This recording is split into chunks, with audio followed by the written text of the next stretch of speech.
rhetoric, but I can see that. Have you seen stories of anyone in your direct community, Veronica, that has reported any type of uptick in hate crimes or hate speech? Is there anything that you want to make mention of that you've seen happening? Well, so I live in Nashville, which is, in Tennessee, in a pretty deep red state. We're a blue dot in a red state, but there will always be the underlying red tone. However, we did have a queer person murdered in Nashville just a few days ago after the election, and not saying that it's election related, but hate crimes in general have been either more reported or more prevalent since November 8th in the U.S., and Nashville, unfortunately, has also been part of that statistic. So it is, Nashville was only one of two counties that voted for Hillary in the entire state out of several dozen counties.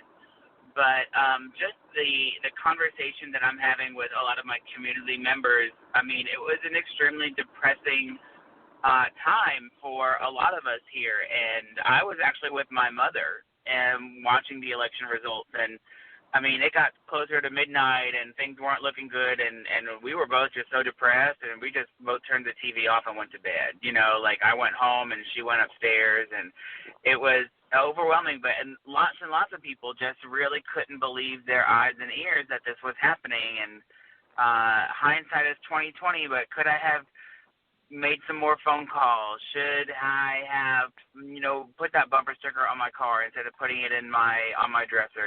Things like that you have to think about, but it's also irrelevant today. But we have another election in 4 years.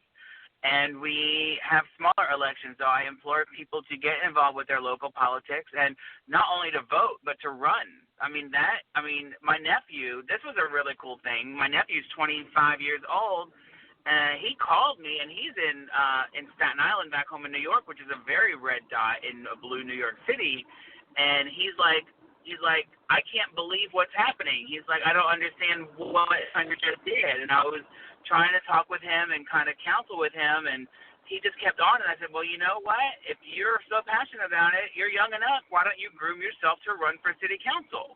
And you can make your opinion a voice, an opinion of a lot of people. And I think that really kind of started things rolling in his head. But we need to encourage, especially people of color, minorities, transgender people, gay people, and little old drag queens like me. Run for office, get out there, or support a candidate publicly. That's part of the democracy that we live in, is that you have the ability to do that. Awesome. Very good. Thank you, Veronika. Roddy Biggs, it looks like you are also living in a red state in that little blue dot. What was your reaction to this Uber incident? I don't want to say it's because of the election, but I think we are living in very different times now. People feel that they have the power and right to say that kind of stuff, and that there's no consequences for it. It's frightening, especially to see it happen in what's normally considered a liberal city, and to see that it's just something that can happen. So you think about places like Knoxville, which are red, and the kind of stuff, like if that can happen in New York, who's to say that something even worse couldn't happen here? So I know people are terrified and frightened and are trying to decide whether they even want to go outside because they're so afraid of what's going to happen. But at the same time, people are acting just the opposite and are going out and making a scene and saying, look, this is who I am and this is what I'm going to stand for. And that's what we all have to do. We can't just sit around and say, you know what, I'm not going to do anything because it doesn't matter. At this point, it matters more than it has ever mattered before. And we all need to get out there and fight for what we know is right and what America should stand for. And exactly, Roddy. And a lot of people, both from the LGBTQ community and from other groups. As you see, I'm reaching across the aisle here. We're not just talking to queer people. everyone has got this surprisingly similar message about mobilize, mobilize, mobilize, organize. And, in downtown Portland the other day, they're literally were like, okay, is there anyone here from the PDX resistance? Is there anyone here from this group? And so they were just taking a roll call of like what kind of groups were there. It was really, really fascinating. So we have our digital panelists that have already pre-taped their responses. In all due respect to them, we want to get their comments in. Special Agent J, we want to give Special Agent J a chance to respond to the video here. My first reaction is disgust, and not because of the words, but because of the fact it didn't surprise or shock me at all. And I can tell you by the sound of that person's accent, I can almost place them to New Jersey or Massachusetts, somewhere in the Northeast corridor, and that is someplace, for whatever reason, since the election, there has been a marked increase in hate crime, verbal assaults, physical assaults, and things like that. And I always kind of assumed that, the Northeast would be a bit more progressive, but I suppose I was wrong about that assumption. I guess I was just kind of assuming it was some sort of Leave It to Beaver sort of enclave, but apparently it's quite different.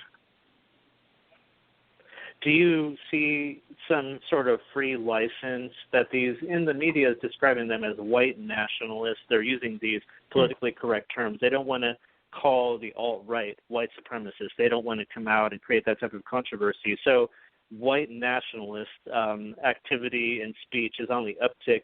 Do you think that the result of Donald Trump sends a message to them, to that alt-right group and to that movement, that they now have open license to treat America and people within it that they don't agree with, minorities, the way that they want to? I mean, do you think that we're going to see an increase in this type of hate crime and hate speech? Do you think that this is just the beginning? Absolutely. Absolutely. And if the best that Trump can do to quell this sort of surge is to look in the camera and say, stop it, without actually doing anything, I mean, that's just laughable in and of itself. And absolutely, I mean, we have all these people who are uneducated, typically white evangelicals between the ages of 18 and 35. They have no idea from their butthole from a ditch in the ground, and, they just eat it up. It doesn't matter whether something he says has been disproven time and time again by multiple sources. It doesn't matter. If it's on the internet, it's true. And the way he speaks of women, that just says, well, if my president can talk like that, then I can talk like that too, and I'll grab a woman by a certain part of her anatomy because I can. The president said I can. All right, Special Agent Jay, thanks for weighing in on the video. And we have one more response from Tara Dublin, who's making her first appearance with us on LGBTQ America. Here's Tara Dublin. Wow. Well, with him saying, what does it do? What does it do? What does the filming do? Well, it exposes you. That's what it does. And it's one more incident that we have that we can, instead of saying, oh, this guy said this to me, it's here. Here is video. Here is video of a hate crime. Here is evidence of a hate crime. Do something with this. It's not hearsay. I can see and hear it, so it's real and it's in front of you. So when I hear that, to me, it's almost like, we knew that this hate existed in our country, and if you believe that it did not, then you've been living under a rock, because we know that this exists.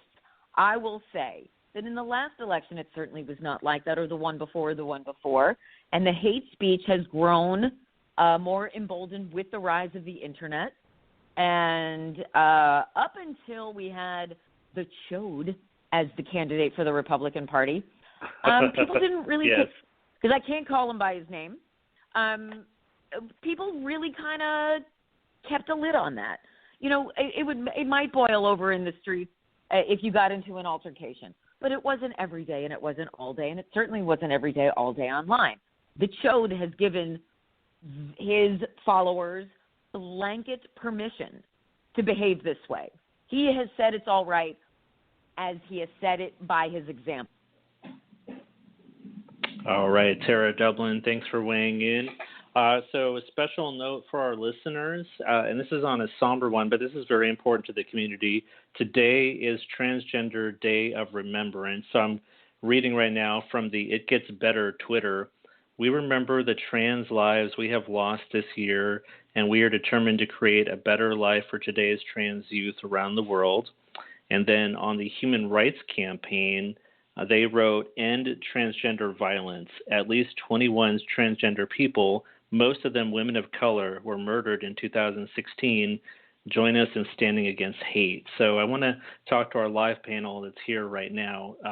Roddy Biggs, I'm going to start with you. Will you tell me about Transgender Day of Remembrance? What does today mean to you? And what are the people in the trans community that you talk to? What are they feeling right now? So, to me, today's a day that shouldn't even have to exist, and I'm horrified that it even does. The fact that we have to have a day in our society in the year 2016, going into 2017, where we have to sit and say that at least 21 people in the United States were murdered because of who they are, that's just wrong. So it's a very dark day, but at the same time, it's a day that we're able to commemorate the heroes who just simply fought for being alive and who said, "This is who I am," and weren't afraid to show it. And they make the ultimate sacrifice by being who they are, which is absolutely ridiculous.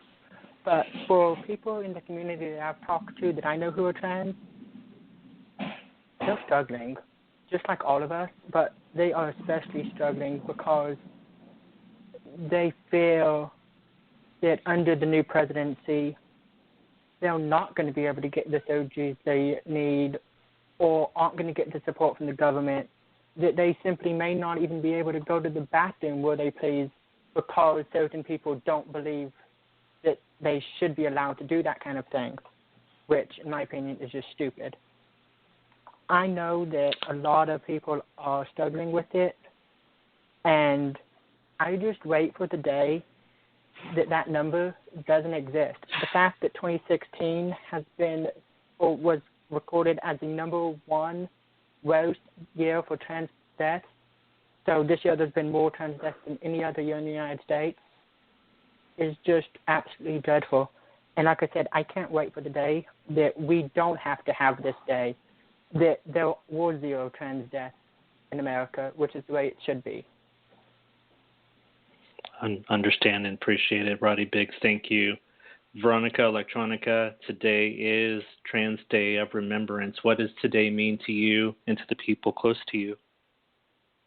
Well, I'm going to answer this in a couple of different parts. So my partner is trans, so it's a day that that we get to talk about quite a bit, and it's something that we think about on a daily basis all throughout the year. It doesn't have to be just this one day. And in Nashville, we actually have a pretty well-pronounced trans community, and we also have a really big get-together every year, congregation on November 20th every year. And I'm also a member of the Sisters of Perpetual Indulgence, which if you're not familiar with, you can go online and check it out. But it's an order of charity working drag queen nuns, and I am a member of the Music City Sisters.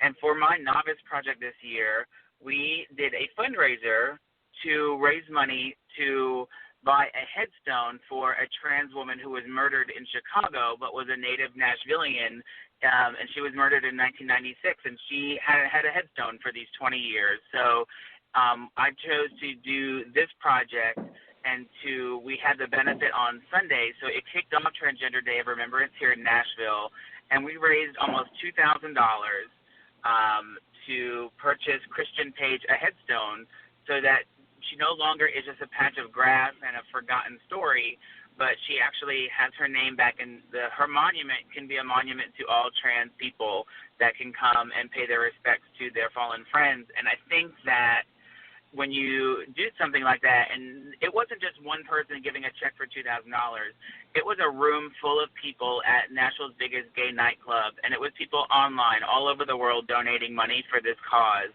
And we didn't just buy a headstone; we actually changed history, because every year at our ceremony, we read Christian's bio, and the last sentence is always the same.